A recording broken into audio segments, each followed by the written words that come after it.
You might be wondering, what is Australian doing in American history? Well, that's just for a letter grade. Between 1884 and 1877, multiple events in the U.S. led to a bigger and more relevant American presence across the globe. Additionally, the U.S. experienced an influx of immigration as well as major events such as the American Civil War.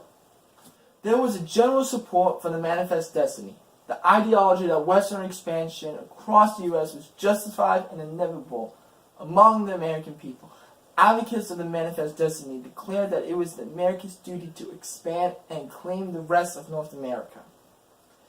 This led to a land-grabbing and substantial migration as many Americans left the cities and pushed to the west to secure land that they could use for farming and supporting their families. Meanwhile, the Americans got stuck into a war with Mexico when the U.S. annexed Texas. It is important to note that before the U.S. annexed Texas, Texans already declared themselves a sovereign nation. Mexico considered this as an invasion, an act of war, because Mexico and its dictator Santana refused to recognize Texas as an independent nation. President James Polk and the Democratic Party were all gunning for this land, but the Whigs and anti-slavery groups were strongly opposed. After the Mexicans and American War, Mexico was forced to give up major land presence, including California, New Mexico. However, securing these lands did not go without controversy. There was a major heated debate about whether slavery should be allowed in these new states and territories. One way this was solved was the Wilmot Preservo, which banned slavery in all land gained after the Mexican secession. To the acquisition of any territory from the Republic of Mexico by the United States by virtues of treaty which may be negotiated between them, neither slavery nor involuntary servitude shall exist in any part of said territory. This was later given at the congressional debates the fate of the nation, analyzing Wilmot Preservo and President Polk's map of 1848. In the end, the South swallowed the bitter pill, but it was only a small piece of the picture. Controversy had plagued the U.S. for years, and one of the main hot topics was, you guessed it, slavery. The North was industrial and generally against slavery. The South was agricultural based and supportive of slavery. This major rift between two regions was continuously winded by several events that threatened the existence of slavery, such as the Kansas-Nebraska Act, which we'll go back into in a moment. To help ease the debate over which states would be admitted as a free or slave, the people used popular sovereignty. Basically, people of the territory transition into statehood would declare whether it used slaves or not slaves. This was a great idea and worked in several cases, but sometimes it led to more conflict. For example, the Kansas-Nebraska Act of 1854 brought Kansas and Nebraska into a statehood, as well as replacing the Missouri Compromise. It was decided to use the popular sovereignty to solve this issue, but that decision only led to more conflict, which became known as Bleeding Kansas. Even though Nebraska was admitted as a free state, soldiers bargained into Kansas in order to vote against slavery. Substantially increased tensions between the North and South rose. Finally, a second major, yet not quite a controversial subject, was foreign immigration. Immigration from Asia, Europe, and mainly Ireland due to the potato famine, and Germany poured into America throughout the mid-19th century. In response, a group known as the Know Nothing Party bolstered strong native feelings across the nation, particularly in earnest cities where most immigrants settled. The spread of these natives' beliefs resulted in hatred and discrimination towards Europeans. Now I'm going to lecture you on the Civil War and Reconstruction, but unlike Mr. Simmons' class, I'm not going to put you to sleep with it. Tensions are still rising over slavery throughout this time period. Uncle Tom's Cabin, written by Harriet Beecher Stowe, slammed slavery issue and covered the horrors that slaves are put through on a daily basis. This created a widespread sense of abolitionism in the North, but the book was seen as an attack by the South. They believed abolitionism was targeting their way of life. Additionally, after bleeding cans, Southern Congressman Preston Brooks savagely attacked Northern Senator Charles Sumner after he verbally abused the South and their use of slavery. Obviously, this infuriated the North, and they left Sumner's seat open as a reminder of the attack. And even though Brooks resigned after the incident, he is welcomed back home as a hero. To further complicate things, a slave named Dred Scott sued for his freedom and lost. This was a major step for Southern slave owners since the Supreme Court ruled that slaves were property and therefore had no rights. Southerners also argued that slavery was justified because of racial duties, where African Americans could be converted to Christianity as well as be taught how to read, as most of them were illiterate. These setbacks inspired abolitionists and slaves to find another way to fight back. Other forms of resistance to slavery included working slowly, destroying tools, and other organized resistance, such as the Underground Railroad. Politically, the two-party system was coming to an end. The Whigs died off and were replaced by Republicans, which increased the stress on slavery. Eventually, these tensions became too much to bear when Republican Abraham Lincoln was elected without any Southern votes. Since he was a major supporter of the Free Soil movement, Southerners felt that his election threatened their way of life. Consequently, Southern states started to secede from the Union, starting with South Carolina. We, the people of the state of South Carolina, in convention assemble to declare and ordain that the ordinance adopted by us in convention, all acts and parts of acts of the General Assembly of this state ratifying amendment of said constitution are hereby repealed. This was written by the South Carolina Ordinance of Session on December 20th, 1860, when the people of South Carolina gathered and, as a whole, decided to leave the Union. The ultimate cause of the Civil War was these indifferences between slave and free states. Eventually, the rift between the two regions became too big to be fixed. Firstly, it is essential to understand the basic advantages on both sides. For the Confederates, they were fighting a defensive war.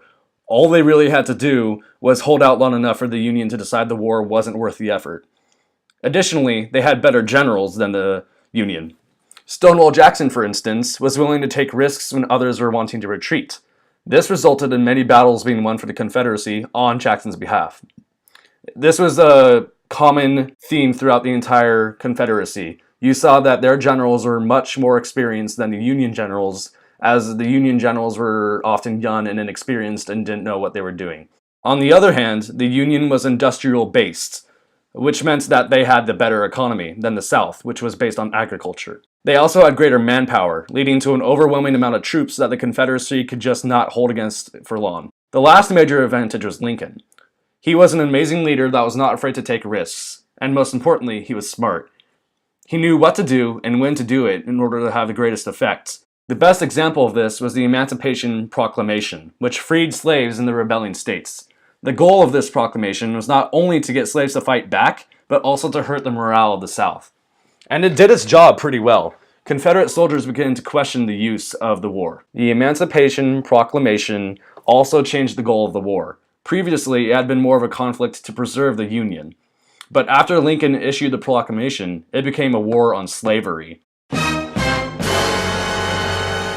This, coupled with the turn in the war when the Union started to win more battles, made Britain and France back off from the Civil War. Up to that point, Britain and France wanted the Confederacy to win and hoped that they could get back into America. After all, they were still pretty salty after their losses. Britain, for example, they were kicked out of America in the Revolutionary War, and France, well, we have had an on and off relationship with them for several decades up to this point.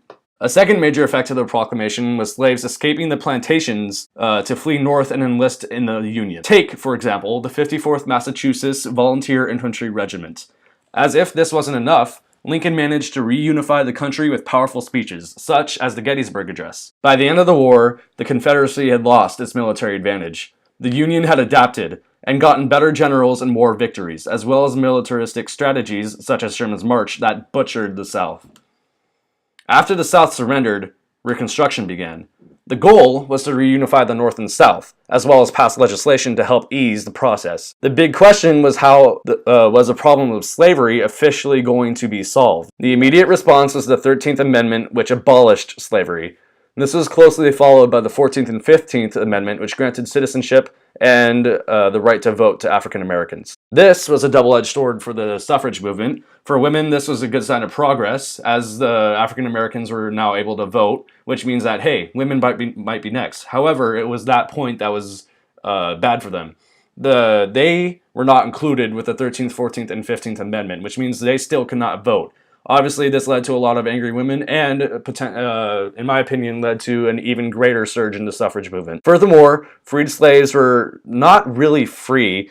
They were struggling in the new America and trying to find what to do and where to do it. They were trying to escape the South, and the ones that stayed in the South are trying to find work against owners that were still using racist views. Because even though the slavery was abolished, racism was obviously still going to be around and is still around today. They may have been free, but tenant farming and sharecropping was used as a legal form as indentured servitude. This was not helped by the fact that plantation owners still managed the majority of the land and shot down any African American that tried to obtain the land to start a farm or family. Legibility test was often used as an excuse to refuse giving them land, since most ex-slaves could not read. So you may be wondering why I stopped the video.